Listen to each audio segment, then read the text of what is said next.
Hey everybody, welcome to TSP Weekly. This is your tech startup podcast for Thursday, August 28th, 2014. Today we are recording at the Velocity Garage here at the Tannery Building in downtown Kitchener, Waterloo. Well, I guess it's downtown Kitchener. Let's be specific. We're in downtown Kitchener today.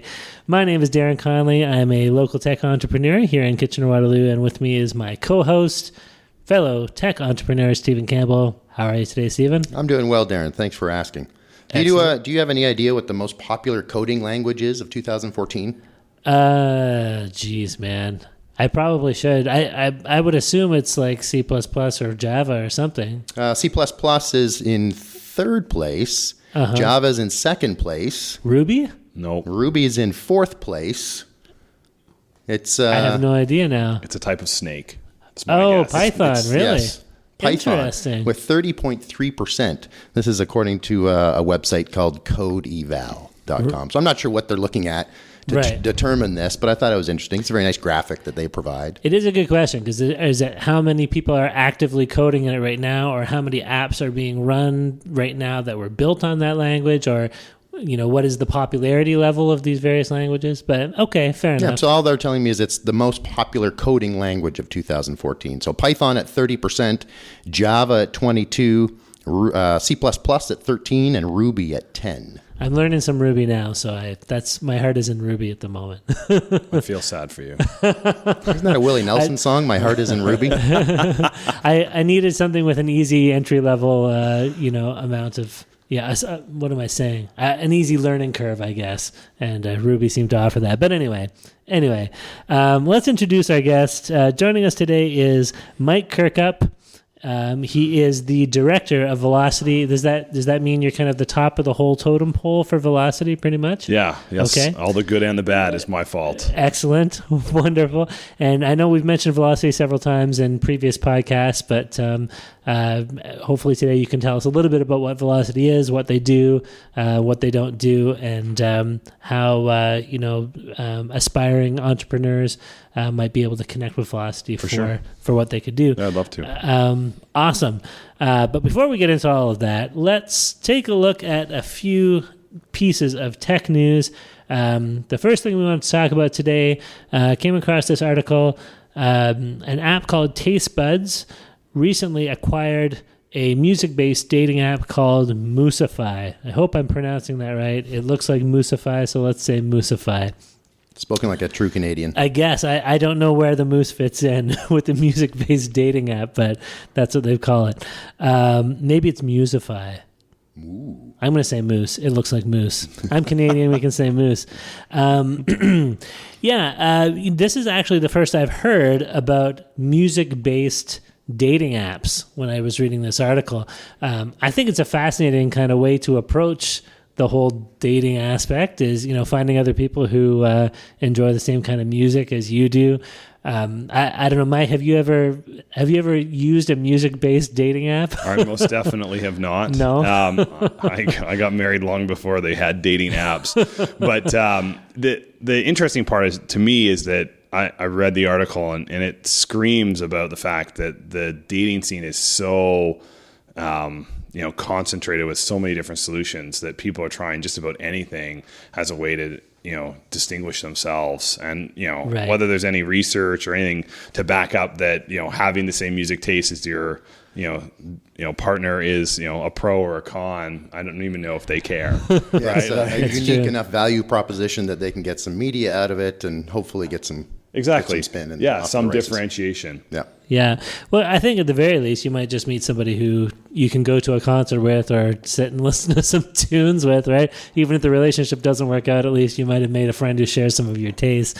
It made me think, I wonder if there's like a movie-based dating app, because I really enjoy movies, and I find I connect well with people who enjoy the same movies as I do. Maybe this is me giving away another $1 million idea, hey? Probably not. Yeah, probably not. Thanks for that vote of confidence, Stephen. But like that Netflix commercial where they say, you remember that movie where that guy said that thing at that time? And they say, yeah, I remember that. They do it for the football, and the guy does it when he's asking his wife to marry him or something like that. Sure. So that, movies carry an emotion with them. Of course. I remember when I was dating, several decades ago that we would make mixtapes and stuff. And part of the communication of who you were as a person to this love interest was a communication through song or through music. You know, so you identified with certain groups and certain topics they were talking about, and the delivery of that through the melody, right? So that was part of me communicating. I want you to listen to this kind of stuff, and if you didn't, then we weren't really going to be a match. I could tell, because if you were into country,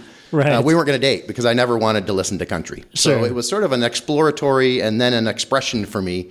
So I think it's interesting that they're doing it as their value proposition, because it does make me listen to it for a minute. You know, no pun intended. Would you? There you go. Would you make an exception for Shania Twain? Is what I want to know. Absolutely. As far as country, yeah. Okay, there you go. just because she's Canadian.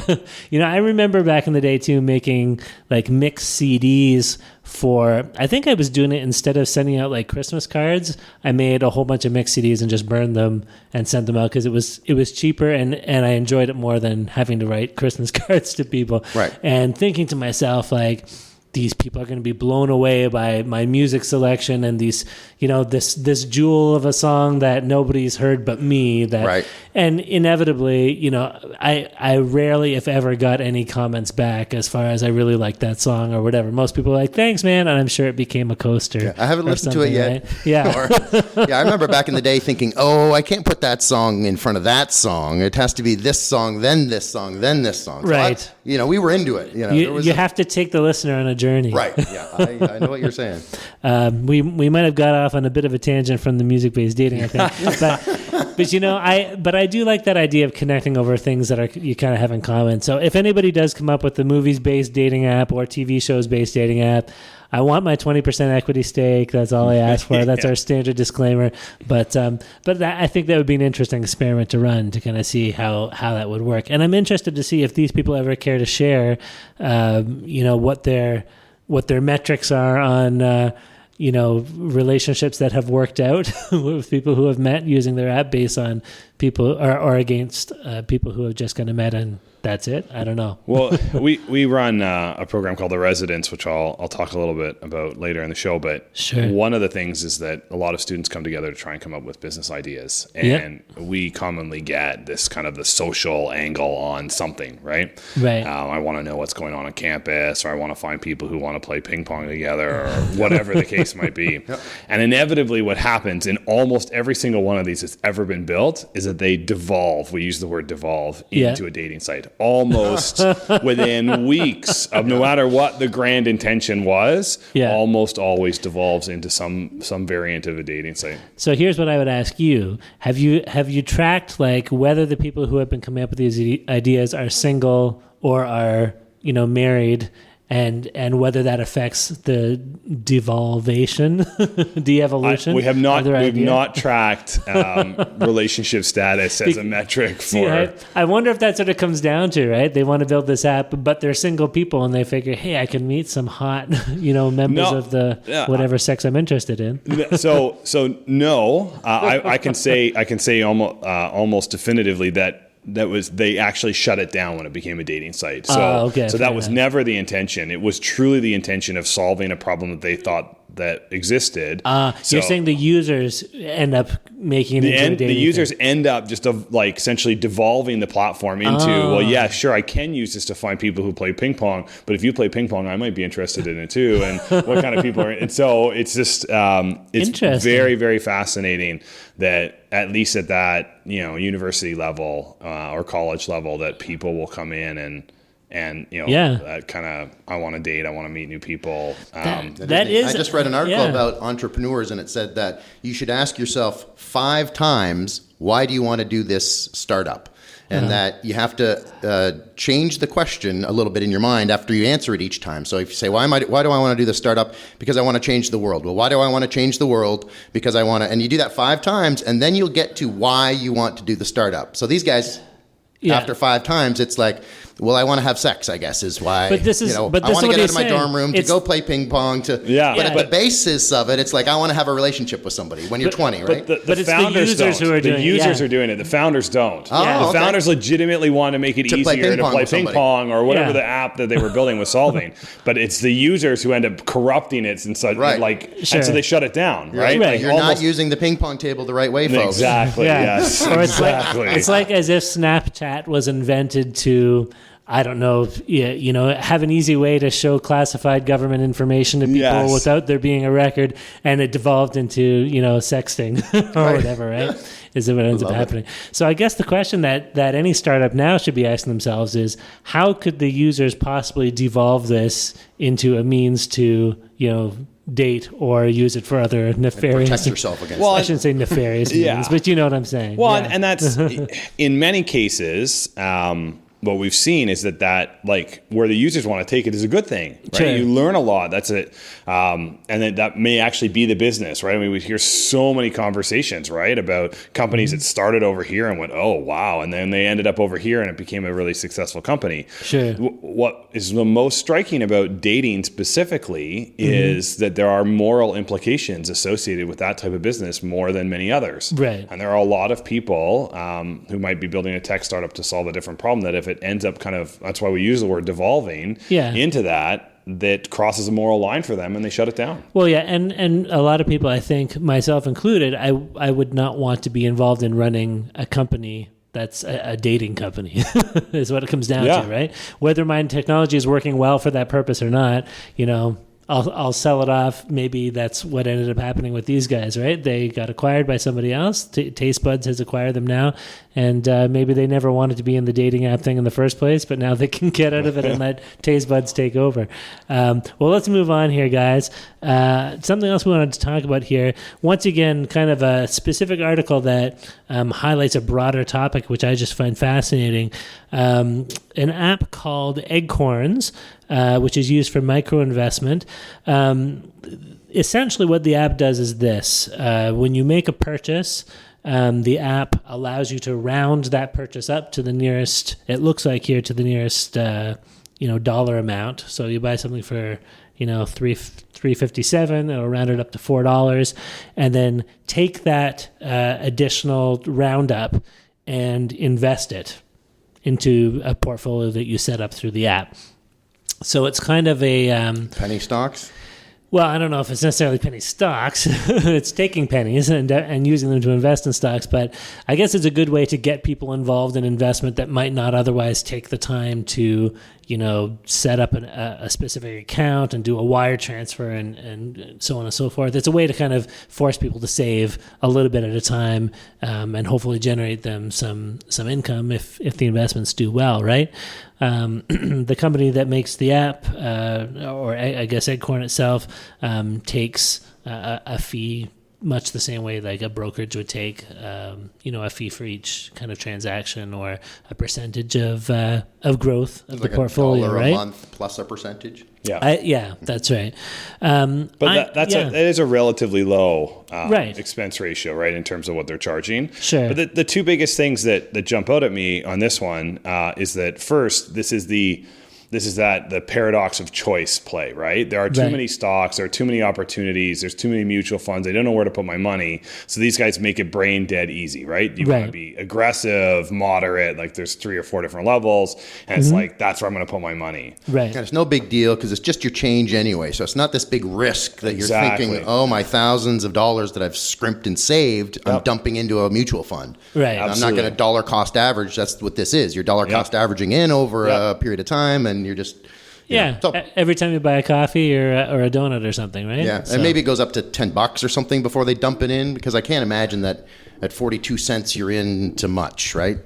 It's a good question, right? I mean, maybe I should have dug a little deeper into this before we started talking about it on air. We'll have a financial advisor on speed dial. But it would make, from a business perspective, if I was running an app like this, it would make sense to kind of hold on to the user's money until they reached a $10 threshold or a $20 threshold, and then dump it into the investment, because that way I could actually leverage all those micro amounts to make a little bit of investment income over the 3 or 4 days or 5 days it takes them to hit those milestones, right? And use that as an income stream. Well, they're running their own fund, right? So they're essentially dumping the money into their fund, and then that fund is buying stocks, right? Right. And or other mutual funds, or however they're building it out, right? And that, so the money will essentially be going in all the time, right? And they'll just have a constant stream. And while they're getting started, very early days, they may batch it up because, they want to reduce their fees. Right. I think the other side is that there is a Waterloo-based company, Waterloo region-based company, who's doing exactly the same thing as this, but for charities. Right. So a company called Formulating Change that, again, will round up your purchases up to the next dollar or whatever. And then at the end of the month, they pull all that money out of your account, and it's split by percentage to the charities that you want to support. Sure, which is an awesome idea. It's not a new idea. I had a Bank of America credit card that did the exact same thing 10 years ago. For you, right. Yeah, it was automatically topping it up, and if I used their card, they would top up each dollar I spent, and then I would get that money back as savings. Yeah, and occasionally I would, when I'm at the grocery store, the checkout teller will say, would you like to round up and donate to whatever cause that they're supporting, right, that day. So, I think the actual concept is not that new, but I find it interesting that they can automate it so well through an app like this, and that it's kind of a lazy man's way of investing, in a way that, I don't know. I think you could draw in a lot of people into the investment world through an app like this that might not otherwise have ever dabbled or taken the time to look into it at all, right? I just wonder, like, how much. It looks like they're doing a lot of the thinking for you. So there's a level of trust that you have to have with these people who are running this app.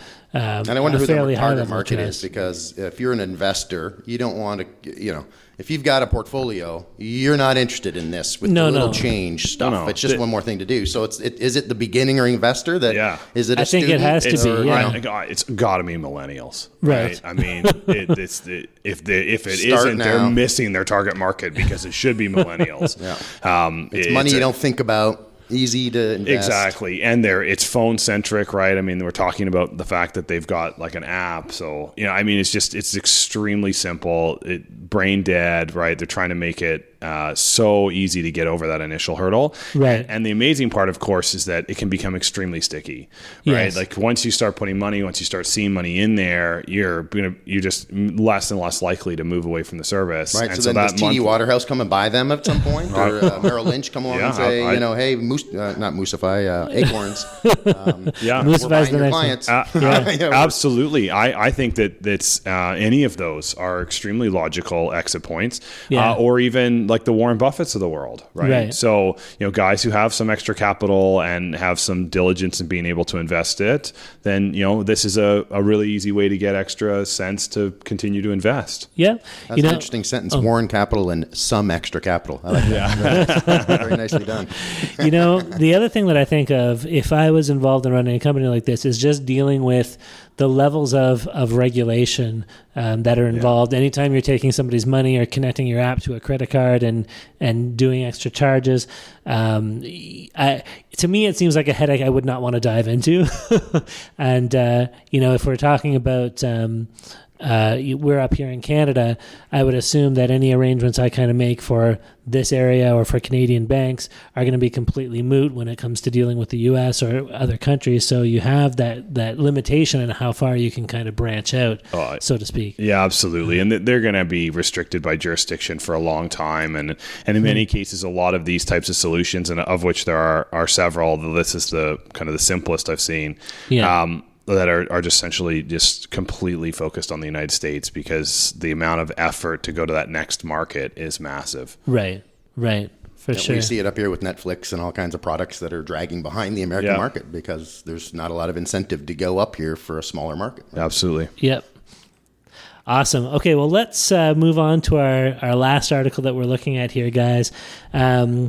Once again, I hope I pronounced this thing right. Ifinity, or Ifinity, let's say Ifinity because it sounds better, unveils batteryless beacon tech. So beacon technology, essentially you're taking a piece of hardware, attaching it in a set location, and then using it to track proximity, usually to a mobile device. And, we see a lot of talk around beacons for, retail applications where I can be walking through the hardware section of Walmart and have my phone receive promotional messages for things that I can pick up in the hardware section that day. Lots of other applications as well, but most of the talk has kind of been in the retail space for this. But here's one that apparently runs on no batteries. I guess one of the major pain points in dealing with beacons has always been, how do we, what do we do? If the battery runs out on my little doohickey that's mounted on the wall of my store, I have to have a way to know that the battery's dead. And while the battery is dead, it's not doing anything for me. So Ifinity here, it looks like they've come up with a way to do this through a wireless, using a wireless kind of solution where they can kind of transmit the recharge to the devices within a certain radius, and then you don't have to worry about your beacon dying on you while it's in use. I'm very interested in beacons simply because I think there's so much that can be done once you kind of get indoor location tracking precise enough to be useful. And it's cool to see that they're actually solving one of the pain points involved in bringing this technology into mainstream use. Have you, Mike, had any experience with kind of beacon-based technology? Yeah, we've got a startup in our residence who's chasing the beacon story right now, and so we've been doing a lot of learning around what kind of opportunities are here.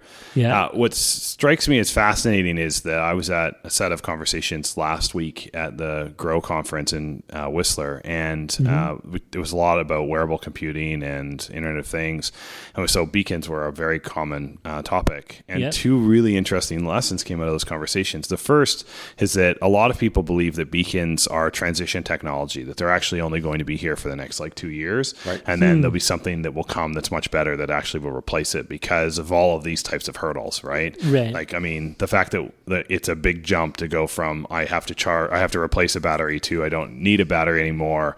That shouldn't be as big of a leap as it is right now, right? Yep. But the other side and more interesting is that it's creating an even more of a friction relationship between the retailers and the brands. So the brands, if you think of the company who owns like Oreos and stuff like that, they have both money and an immense amount of marketing spend, and they would love to be able to target customers inside stores to be able to upsell elements of their products and other parts of their portfolios. Double stuff, exactly. Love the double stuff. Yeah. And there's a large number of examples that they cited. So there were several speakers from brands who were just all over this technology because of what it was going to enable them to do to increase sales. Sure. The flip side is that retailers, the majority of retailers, don't have the money to be able to invest in these types of systems and don't have a clear payback. Right. So they believe as well, like obviously if the brands can increase sales, they're going to increase it through the retailer. So that has to be good for them as well. Right. But the margins aren't clear enough. And so it's creating this really awkward situation where the brands are coming in saying, we'll spend, we'll invest, we'll build the system out and everything else. Yeah. But does it create a problem where a lot of stores and retailers have moved to in-store brands? Right. President's Choice or whatever. So now, does that mean that because Oreos bought the system, I can't, advertise the PC version of Oreos and all of those types of? So what became very clear was that there's a lot of really good friction that's occurring between retailers and manufacturers and brands right now. Can't we just put it in the liquor store, make the government pay for the retailer side, and all the Sleemans can pay for the other side? See, once again, that only works in Canada, man, or even just in local. Ontario, I guess, right? I don't even think the other provinces have it set up the same way, but yeah, that's interesting. And I hadn't considered that when you look at it. I always assumed it would be the retailers would be the people who would be hopping on board, but if it's the brands that have the money to install systems like that, then certainly that's gonna raise issues. Yeah. Well, Mike makes a lot of sense. Yeah. And what's fascinating as part of that is that you are creating. It's not just the hardware, right? That there has to be an experience that sits on top of that, and that's what a lot of people are misunderstanding as to where the massive amount of investment has to come. Because it's great that you can say, I know that you're within a 6-foot radius of the Oreos or the meat department or the hardware department or wherever it's going to be, but now what? Right. Like, so does that mean at Home Depot that the guy shows up out of the middle of nowhere, like a la Disney World, and it's like, hey, I'm here to help you with your hardware problems, right? It's like my emergency button. Yeah. It's just, there are so many things that you can do. It's Oreos just tweeted me. Yeah, exactly. So it's what the heck? I think that's very difficult for a lot of retailers to wrap their heads around, because it's really moving towards the evolution of what a retail store is, right? And how do you deliver the experience of the next generation? And so there are some leading stores like Tesco out of the UK, for example, who are doing some really impressive work in this area. Yeah. But it's definitely the bigger part of the Beacon story. Well, and I could understand retailers being very reluctant to, screw with the experience of what customers come to expect when they go into their stores, right? Like anytime you're kind of disrupting retail operations in any way, there's feathers that get ruffled all the way up the pipeline, right? Yeah, absolutely. You don't want to take too big a risk and suddenly find your sales take a 10% dive, and that majorly affects your numbers. On the other hand, if you never take the risk, you never know if there's going to be a reward. So, and I guess there are ways you can kind of test in individual locations and see run those the metrics things too. For sure. And that's, if you're a retailer and you were trying to be on the front edge of the curve all the time, you would have heavily invested in NFC and NFC tags all over all of your products 3 or 4 years ago. Right. And where did that go? Right.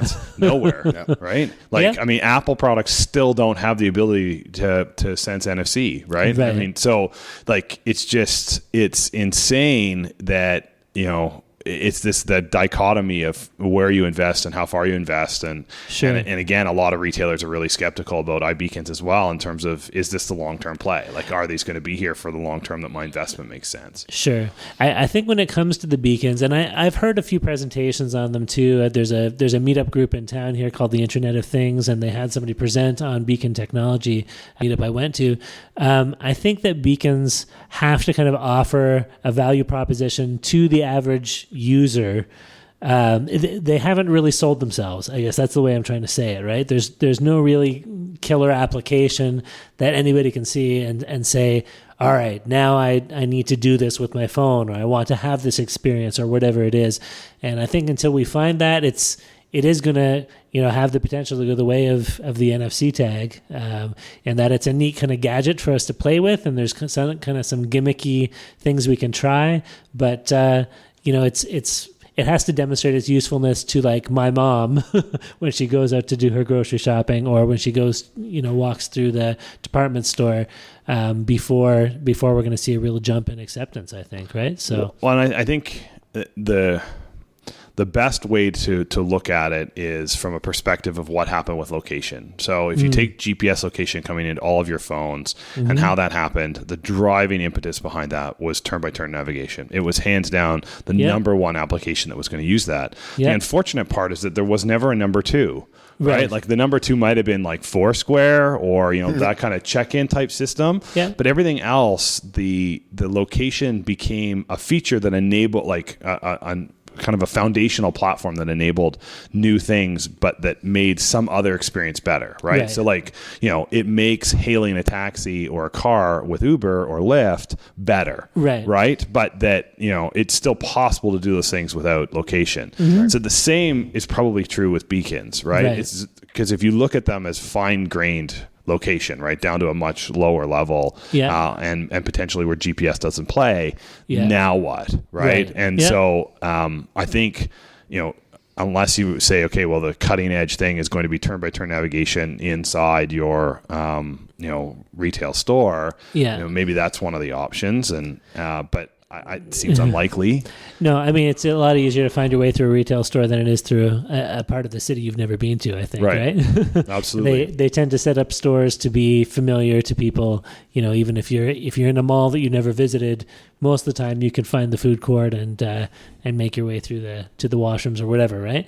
I think when it comes to indoor navigation, or even proximity technology in general, I really like this idea of passive context-based data being sent to my device, where I don't have to choose, because I'm in this location now, I want to make use of this app, or I want to make use of this functionality. My phone should be able to anticipate those things. And I think the beacon technology is kind of the first step in that sort of experience, but I think there have to be several other layers, added to that before. So you want your smart shoes to call your phone to tell you that you've arrived?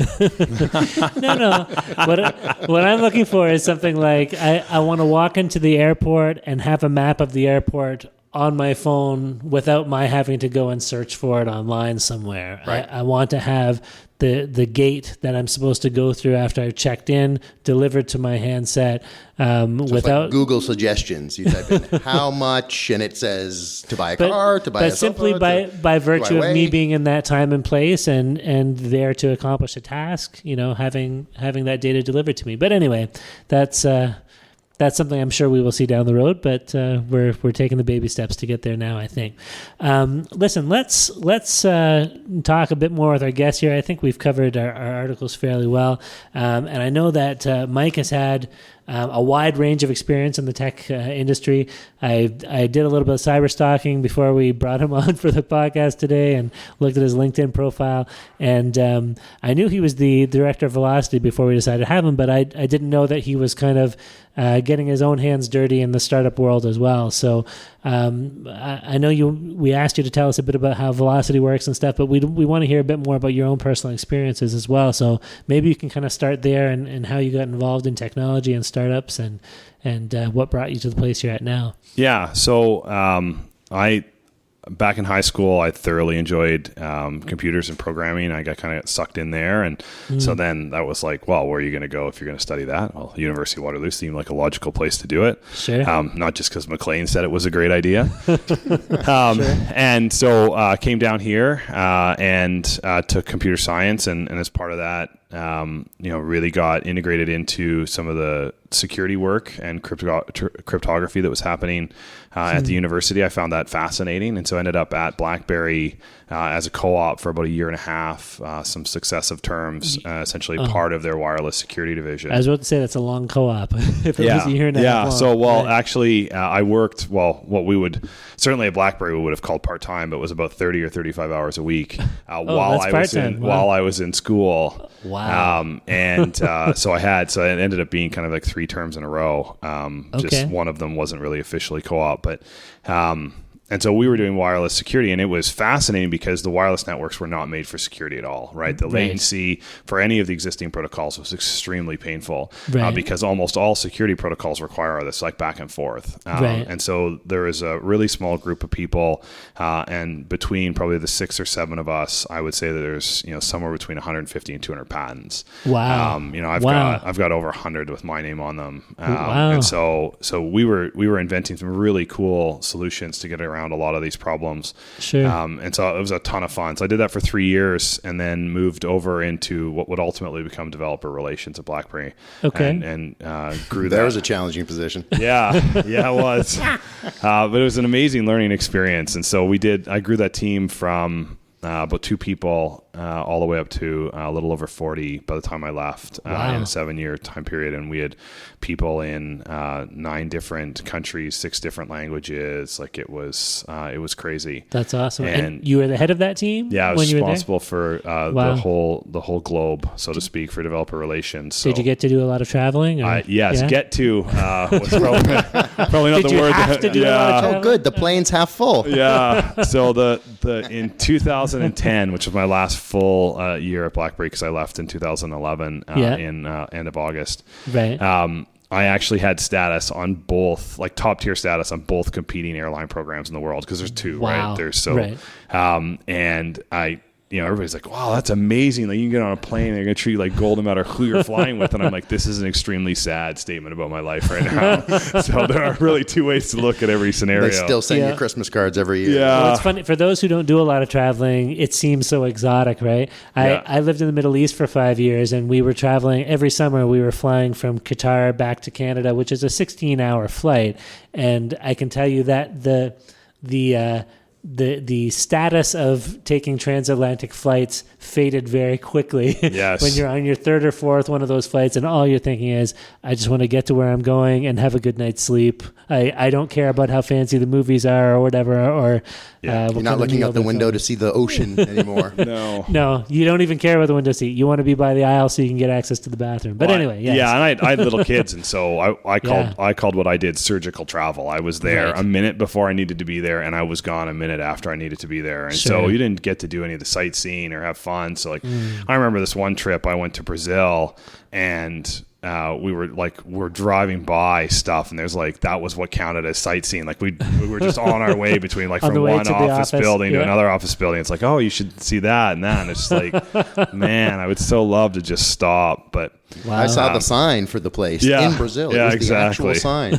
Yeah, we drove right by it. I drove right by it. Yep. So the only time we did that in China as well, we were driving through Beijing, and we actually just because of the route ended up inadvertently driving right beside Tiananmen Square.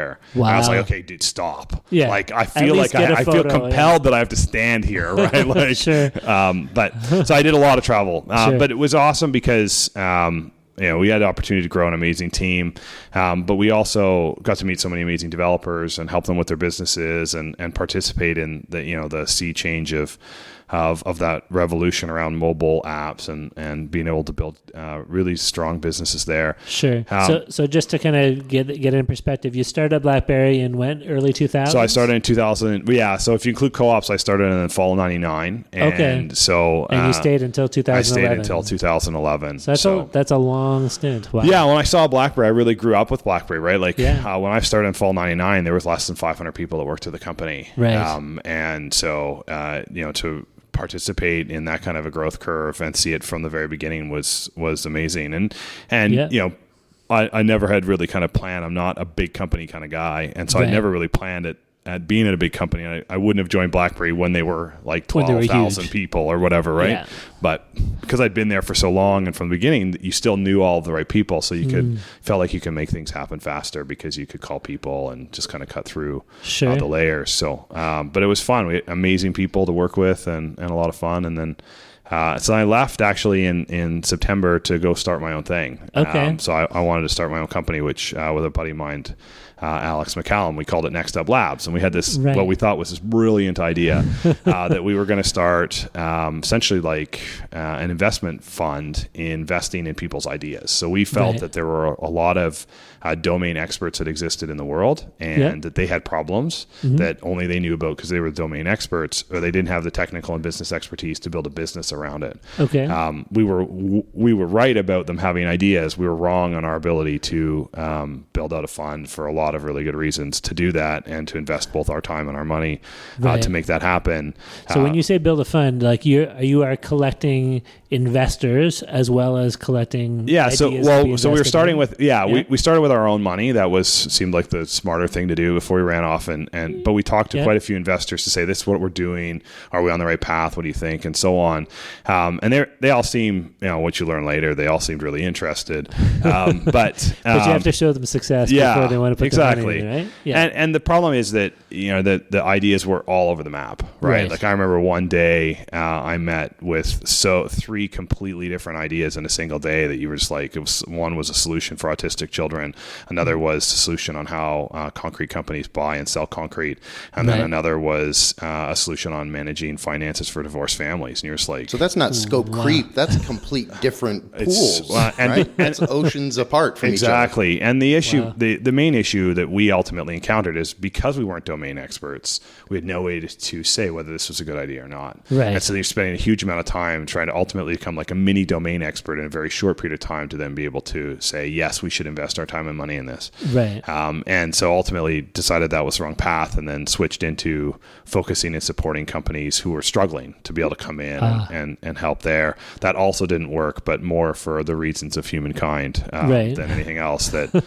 if a startup is struggling struggling, it is almost always a function of the people who are in the startup. And, unless it's a one-person startup, it means that one of the people sitting around the table who are actually hiring you to come in and help them is the problem. Yeah. And you don't want to come in as an outsider and say, you need to fire this guy. He's the guy who's paying. Well, and so it just, it became it very quickly would shift, or we'd find ourselves in a position where that person instantly hated us because they realized we said, Darren's the problem, right? Like his area or this part of the product or this part of the company or whatever. No matter how you coach it. Yeah. And so ultimately didn't really work for us either. I took a look at the website for it's Next Up, right? Next Up Labs, yeah. Next Up Labs, which I think is still up. Yeah, we left it there as just like it. I mean, we haven't done anything with the business since October of 2013. Okay. Or no, 2012. We killed it in October 2012. But we left it there as this like posterity like thing. A milestone. Yeah, it's a like landmark. really. Yeah, exactly. And just looking over what was on the site made it seem like this is a really cool thing. But what it seemed to me, and maybe this was just me doing a skim over it and not reading in depth, was a place where people could come with an idea. If I didn't know what to do with that idea and I needed to connect with the resources and the business knowledge to make it go somewhere, you guys could offer that kind of scaffolding to take it somewhere. Absolutely right. And I love that concept. I guess it doesn't necessarily always work out well as an actual business, but that concept of being able to support people through. But I guess what you're doing now is something along those lines anyway, right? So yeah, absolutely.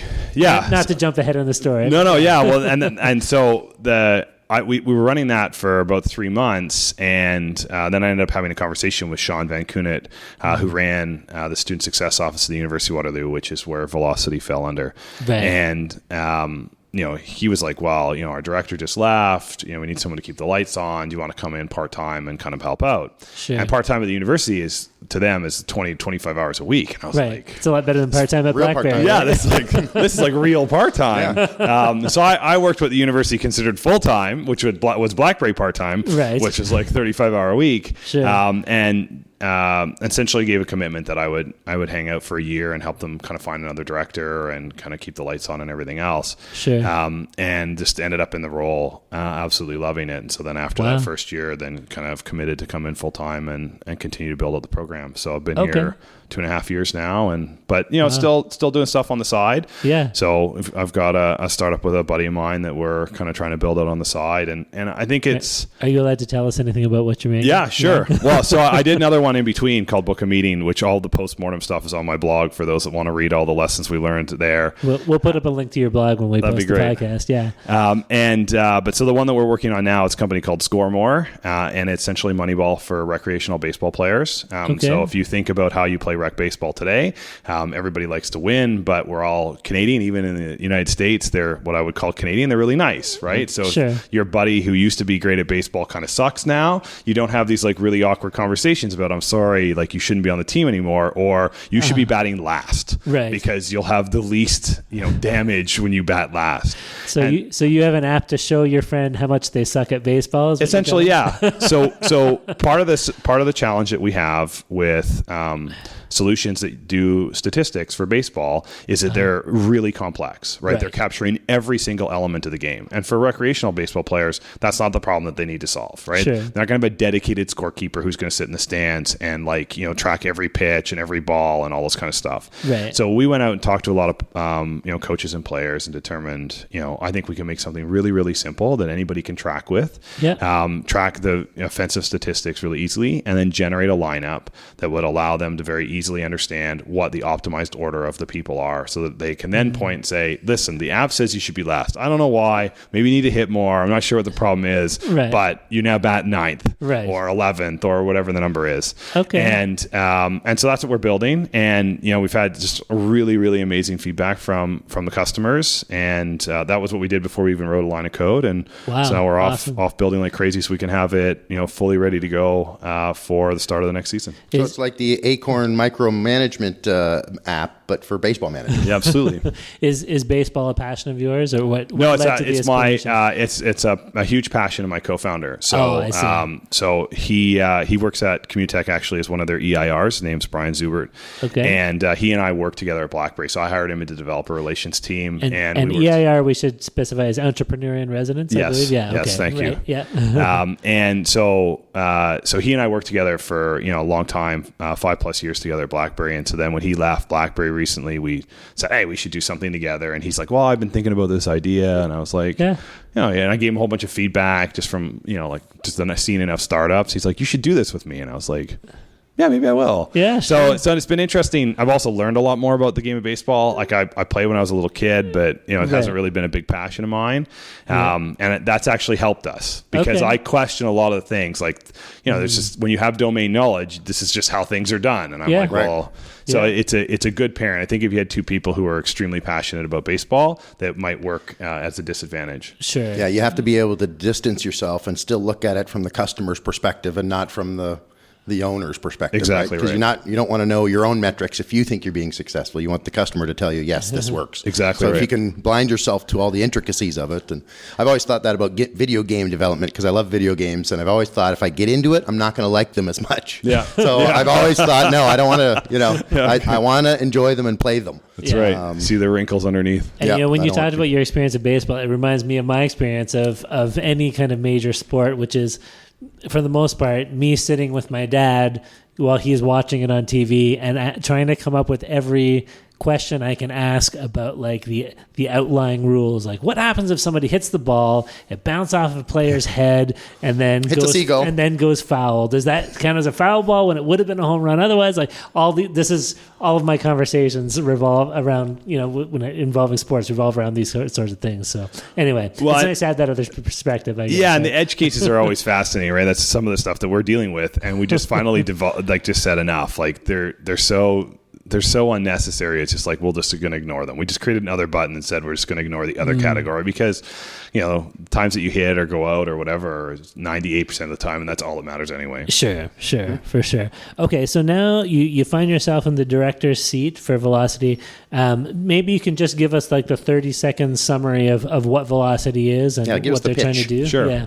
So Velocity is a program that's focused on students to be able to help turn their ideas and the students themselves into amazing entrepreneurs and amazing businesses. And it's Waterloo, University of Waterloo specific students, so it is a University of Waterloo program. Okay. So we have elements of our program that are open to anybody. So I'll quickly do the overview. Sure. So we have programs that are both on campus and off campus. Our on campus programs are not surprisingly catered towards the University of Waterloo students. Yep. And they're entirely about making students more aware of entrepreneurship, that it's a path that they can take, and making sure they have the support and help that they need to do that. And then exposing them to entrepreneurship in a very kind of tangible way. So we run the Velocity Residence, where we have 70 students come in and live every term and meet other people who want to be entrepreneurs and potentially build businesses together and experiment and learn, and it's a ton of fun, just the residence on its own, which is the original starting point for Velocity. That's what was started over 5 years ago. Okay. And then we also run a science lab on campus where people take their teams and their ideas and they actually try and build a proof of concept and a business out of that as well. Cool. And then our off-campus programs, which is, we're in one of them right now, the Garage, and then we have the Velocity Foundry as well, are full-time incubation spaces that we actually build companies. Okay. And so the metrics and the focus are very different here in that, on campus, it's a little bit more loose, right? We just want to, get you exposed and experiment whet and learn. the appetite. Exactly. Yeah. Here it's like, no, you're building a business. This is what you work on full time and so on. So while it's built for University of Waterloo, by the University of Waterloo, the majority of the people in here are actually alumni because they're working on their businesses full time. You don't typically do that as a student, sure, unless you're using like the e-co-op or other kind of programs to do it while you're on co-op. Yep. And so what ends up happening is that we get a huge mixture of people from other facilities as well. So we've got, I think, 13 or 14 different other academic institutions who are represented here. Wow. And so we have some teams that don't have any University of Waterloo founders, and the program's still the same for them. Okay. It's just that we have a higher set of expectations for them, right, because the Velocity philosophy, so to speak, overall is that we believe that the best mentor you're ever going to have isn't the EIR or Communitech. It's not me. It's not Wes. It's not anybody on my staff. It's the person who sits beside you. Right. And Wes is pretty good, though. Wes is fantastic. So we have some amazing people. We have to say good things about Wes because we had him as a guest There you go. Yeah, he mentored me in one of my startups that I did last semester at Conestoga College, and we won some awards for it. And stuff. See, there you go. Yeah. So thanks again, Wes. I completely agree. Wes is fantastic. As are, I'm sure, all the other people involved in Velocity. Yeah, absolutely. Only the best. Of course. But so we believe it's the people you sit beside. And so that necessarily kind of constrains the demographic that we support. Tends to be people between the ages of 19 and 29. Sure. And probably the average age is somewhere between 24 and 25. Right. And the reason is that they come in with a similar level of knowledge. Right. So if you have people who've got 15 or 20 years of experience, they've got a completely different perspective, and then that I'm sitting beside you doesn't have as much value because we still have this gap. Right. That's what a lot of people don't understand. Because you have 15 years of experience at something, then there are things that you just assume everybody knows that you've forgotten that people don't know, right? And that's, when we have a whole bunch of founders who are all at the same stage and the same level and come from a similar educational background and so on, then they all start from the same spot. So they go, hey, when you launch a product, here's all the things that you need to do because we learned that we missed these two and no one told us, no mentor told us, no coach told us, no EIR told us, because everybody assumed that we would do that, but we didn't know. No one told us, right? And those are the amazing lessons and support that we have. And so that team that might come from outside of the University of Waterloo would just be held to make sure that they are able to give back to the community in a way that's higher than our average team, than the young guys. And what kind of resources would a team who does join Velocity find themselves presented with? Is there funding options? Is there workspace? There's great coffee I saw on the way in. Yes, great coffee. Sure. So it depends by program is the short answer. So if you are a University of Waterloo student, the other program we run is the Velocity Fund, which is a grant program. It's not an investment fund. Okay. And we hand out over $300,000 a year in grant funding, typically in $25,000 checks. Okay. And so we have a huge event called the Velocity Fund Finals that'll run at the end of July in this term, where teams will ultimately compete to take home that money. And our companies that are doing really well in town, for example, that have graduated from our program are most likely to have come through that path. So, Thalamic Labs, Mapped In, and many others, Bufferbox. Yeah. So the only really great company that we have that didn't win that is Vidyard, and that's just because they came before the program existed. They were no longer eligible. So that program kind of helps on the funding side a little bit, but for the most part, no, we don't fund our companies. And so the goal, because we have 55 companies across our two facilities right now between the garage and the foundry. And the foundry is the hardware-based startups, the foundry and the garage being more software-based? And so in the definition of hardware, we would also say materials and life sciences companies. Okay. But that ultimately I'm building physical stuff. You go to the foundry, I'm building, non-physical stuff, software, then I'm going to do it in the garage. Gotcha. And so with all those companies, right, I mean, if we're only funding, essentially 12 per year, it's not 55. No. Right. And so what happens is that, they'll obviously be going and using other programs or customers or investors or whatever to build that out. Sure. But we provide free office space, desks, in the foundry, we provide a lot of free equipment to actually be able to build out whatever you're building. Right. 3D printers, laser cutters, that kind of stuff. So robot servants. Soldering irons, soldering stations, drill press, mills, a whole bunch of other stuff. We don't have a 3D printer, but we can have that longer conversation as to why we don't. But I know you have a 3D printing company over there. We do. Because we've interviewed them on the podcast. Oh, good. Mr. Finkel. Structured 3D, yeah. Oh, they're not in Velocity. They're in Hyperdrive. Oh, yes. That's right. Fantastic company. We bought some of their stuff were off. Were they not in Velocity at one point and then moved into Hyperdrive? Oh, no, Weston Expressions, now known as Linkit, is in the current Hyperdrive cohort, and they're one of ours. Cool. Okay, my mistake. That's all right. I knew that Andrew, who we interviewed, is he's a UW grad. And he's still doing his PhD there. I think he's still finishing it, right? Yeah. So my mistake. No, but so we we have the irony is we have a 3D printer in the residence, but we don't have one in the foundry, which most people are like, huh? And the reason being that in the residence, it's about exploration and having fun and playing around with 3D printer. It's exactly what we should be doing. In the foundry, it's about building a business. Right. And we don't believe that you should be spending your time learning how to run a 3D printer as part of your business. Sure. That there are fantastic resources in town who will happily print whatever you want for a fee. Yeah. And we want to make that easier. And so we've partnered with the Christie Digital organization, where they outsource essentially their 3D printing facilities, and it's been working extremely well. So that's awesome. A little bit of the dichotomy of kind of our thought process around what we're focused on. Sure. Yeah, I like the focus. We don't have a whole lot of time left, but I wanted to just ask a question or two just about startups in general while we still have you here.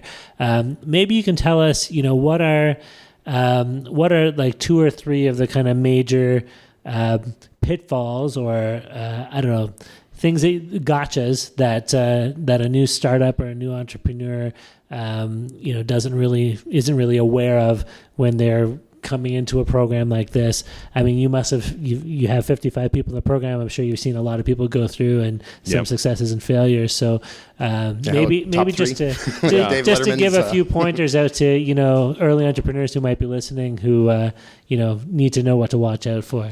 So I'd say the biggest mistake that companies make or newly formed startups make is that they go immediately to building. They don't go talk to customers, largely because many companies will be formed by the technical side of the house first, right? Like, it'd be so cool to build this thing, and that's what they get excited about. Sure. And talking to customers is awkward and uncomfortable and puts a lot of those technical people in a very, very difficult position for them, right? It's very uncomfortable. Sure. So they'll go and build something that no one wants, right? So that was actually our chief mission when we first came over to Velocity, was to try and prevent people from building something that no one wants. Okay. So find out if there's a market for your whatever you want to build first. Absolutely. Go talk to customers first, right? Gotcha. You 100% should be going to talk to customers.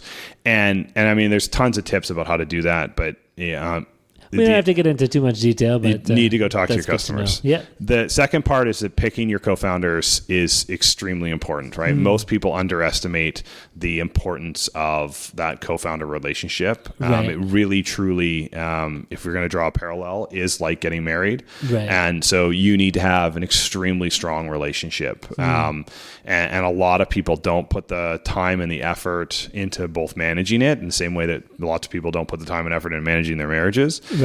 Great. Now I got to get flowers on the way home. That's right. Thanks, Mike. I've never seen someone buy flowers for their co-founder yet, but I'm sure there's a day that it's coming. Oh, maybe chocolates. Chocolates. Maybe that's what will make all the difference. You never know. It's just if there is a time when we see people crying or upset or things are broken, it is almost always because of a breakdown in the founder relationship. That is the most common point of tears in our program. It's not a bug or a technical issue or a missed ship date or a GitHub repository. No, because you can work through all of those things, right? Those absolutely. Are bad days. Mm-hmm. But essentially having somebody who you've built a business with and who's foundational to your company, if you can't get along and if you're fighting and you have problems with direction and all these other types of things, execution issues, trust issues, any of those things, it's a killer. Yep. Right. Absolutely. And then I think the other thing that a lot of people don't understand is that you should ask for help. Right. And I don't mean that as in you should go find Velocity and we're here to help, although that's true.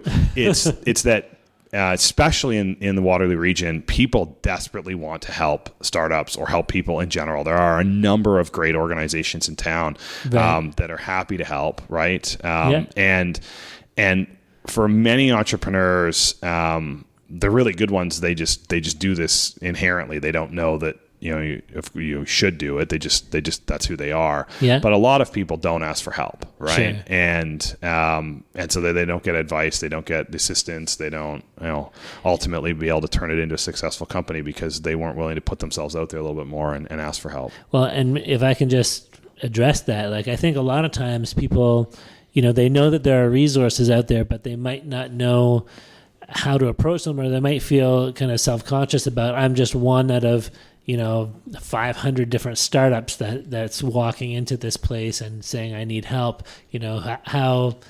who am I to kind of ask for an hour of this person's time when they're way up the chain, and even if they do want to help me, it feels like it's, even if there really isn't a gate there, it feels like there's a big gate there, I think, sometimes. So, how could a young entrepreneur kind of walk in and take advantage of some of these opportunities? How can you help them help you? Yeah, and I think help you help them. I think what a lot of people, to your point, it's you may be aware of the organizations, and then there's this kind of intimidation that occurs, like, I kind of have to have my stuff together before I go there. I don't want them to think badly of me, or I don't want them to judge me or whatever. And so our suggestion is to find someone in the peer group who's in the program or who's running a startup and go there first. Right.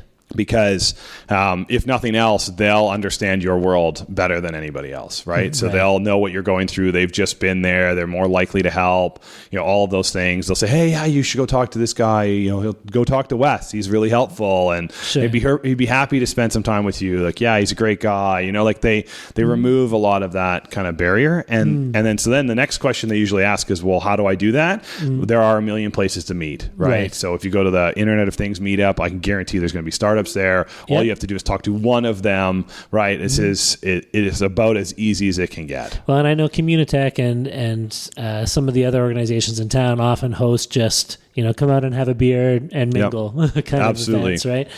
Which does make it a lot easier for sure. So, if there's anybody listening and you're feeling intimidated, come and have a beer. Usually with a little bit of alcohol in your system, you feel a little less intimidated by things anyway, right? But whether that's whether you go to startup drinks, there's a million different things. Sure. We find that going to meetup specific things tends to actually work better, especially for technical people, because they have competency already, right? And so they feel a little bit more confident to bridge that gap than I just showing up into this like really crowded hall where everybody else seems to know everybody and they're loud and there's alcohol and it's like, what the heck, right? Different people will have different elements. We've now really started to see a delta between people who are extroverts and introverts, and the types of ways that they can get connected is very, very different, more different than we ever thought. Wow. No, that's awesome. Well, listen, we should wrap things up here. Maybe you can just let us know if people want to check out what's going on with the Velocity program. I'm assuming there are there's a website or several online resources that we can point them towards, a Twitter account or whatever as well. Where absolutely. can people go? Yeah, the Velocity website is the best. It breaks it down by program. You can see all the companies inside each of the programs, like who's in the garage or who's in the foundry, and read about them there as well. And that's velocity.uwaterloo.ca. Okay. Right. And then we've got heavy following on Twitter and Facebook and Instagram and Pinterest and pretty much everywhere else you'd want to be. World of Warcraft. Yeah, that's right. World of Warcraft. So you can follow us there if that's your place. And otherwise, just all of our contact information, including my cell phone and email and everything, is all on our webpage. So happy to help however we can. Awesome. That's great. Well, listen, Mike, thank you very much for coming on board with us here today. I love hearing about people's experiences, kind of how they get involved in the startup world, and it's nice to know that there are so many resources available, at least in this area, for people to tie into. We want to thank you, our listeners, for joining us for another episode here. Thank Communitech and the Velocity Garage for letting us record in this location. It's always great to be around all the buzz out here where the startups are actually happening. To you, our listeners, please feel free to send us comments, questions, criticisms, or feedback. Our email address is feedback@tspweekly.com, or you can drop a comment onto the website where we post this episode at tspweekly.com. I know we've had some people talk to us through the Twitter account as well, so you can find us at TSP Weekly on Twitter as well. So from myself, Darren Conley, and my co-host Stephen Campbell, and from our guest, Mike Kirkup, thank you very much for joining us today, and we'll see you all next week.